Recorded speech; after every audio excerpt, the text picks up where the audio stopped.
അതേസമയം ഇന്ത്യ-US സ്വതന്ത്ര വ്യാപാര കരാർ സംബന്ധിച്ച തുടർ ചർച്ചകൾ അടുത്ത മാസം ആരംഭിക്കുമെന്ന് സൂചനയുണ്ട്. ഭാരതത്തിലെ US അംബാസിഡർ സെർജിയോ ഗോറാണ് വിവരം ഔദ്യോഗികമായി അറിയിച്ചത്. ഇന്നലെ വിദേശകാര്യമന്ത്രി S ജയശങ്കർ US സ്റ്റേറ്റ് സെക്രട്ടറിയുമായി കൂടിക്കാഴ്ച നടത്തിയിരുന്നു.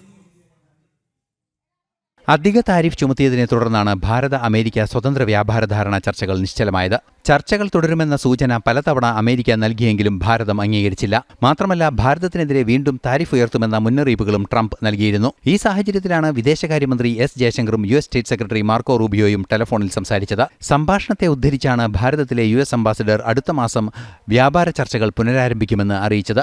അപൂർവ ധാതുക്കളുടെയും മറ്റു ഉൽപ്പന്നങ്ങളുടെയും കൈമാറ്റം മുതൽ ആണവ പ്രതിരോധ രംഗങ്ങളിലെ സഹകരണം ഉൾപ്പെടെ ചർച്ചയാകുമെന്നും ഡോക്ടർ S ജയശങ്കർ അറിയിച്ചു. താരിഫ് വിഷയത്തിലെ നിലപാടുകളിൽ മാറ്റമില്ലെന്ന് ഭാരതം അറിയിക്കുന്നുണ്ട്. ഭാരതത്തിന്റെ ഊർജ്ജ ആവശ്യങ്ങൾക്കനുസരിച്ചാണ് റഷ്യയിൽ നിന്നുള്ള എണ്ണ ഇറക്കുമതിയെന്ന ഉറച്ച നിലപാടിൽ തുടരുകയുമാണ്. ന്യൂസ് ഡെസ്ക്, ജനം.